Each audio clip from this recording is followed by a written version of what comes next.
এই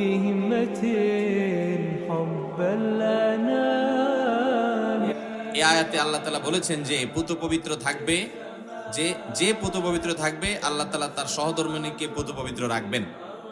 কিন্তু কতক সময়ের বিপরীত হয়, যেমন আমার বন্ধুর ক্ষেত্রে হয়েছে। তাই এখন এই আয়াতের ব্যাখ্যা কি হবে? এই আয়াতের ব্যাখ্যা এটা চূড়ান্ত না তো ভাই, আপনাকে কে বলেছে এটা চূড়ান্ত? এই আয়াত পড়ে অনেকে ভুল বুঝে, অনেকে মনে করে আয়াতে আল্লাহ বলেছেন যে খবিস মহিলারা খবিস পুরুষদের জন্য আর ভালো মহিলারা ভালো পুরুষদের জন্য। এই জন্য কোনো পুরুষ যদি নিজে খারাপ হয়, সে জানে তার চরিত্র ঠিকঠাক না, বহুত আকাম কুকাম করছে জীবনে, তো সে একটা পবিত্র পরিচ্ছন্ন ভালো মেয়ে তার কপালে আসলো, বিয়ে করছে, সে মিলাইতে পারে না, না এই মেয়ে ভালো হইতে পারে না, আমি তো 2 নম্বর মানুষ, হতে আমার তো কপালে 2 নম্বরটা পড়ার কথা। সে নিজের বইয়ের প্রতি খারাপ ধারণা করে। এই আয়াত ভুল বোঝার কারণে, এটা আয়াতের মর্ম এভাবে নয়।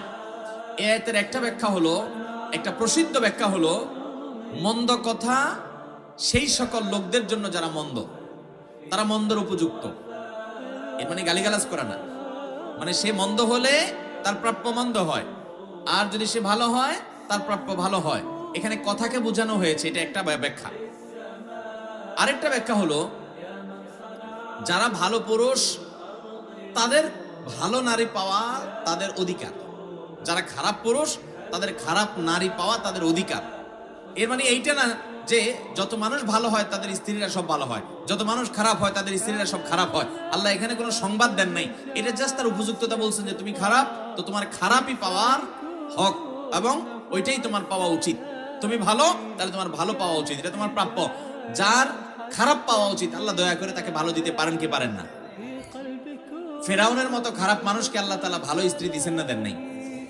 আবার আল্লাহ নবী লূত আলাইহিস সালাম এবং নূহ আলাইহিস সালাম, আল্লাহর দুজন নবী নেককার বান্দা, তাদের দুজনকে দুজন স্ত্রী দিয়েছেন যে স্ত্রীরা তাদের প্রতি ঈমান আনেন নাই।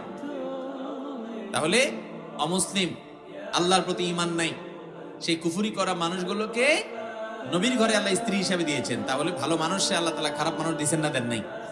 তাহলে এভাবে এই আয়াতের আলোকে এই সহজ সমীকরণ করা যাবে না। আর এই আয়াতের ব্যাখ্যা মোটেও সঠিক না যে ভালো হবে তার সহধর্মিণী ভালো হবে, যে খারাপ হবে তার সহধর্মিণী খারাপ হবে না।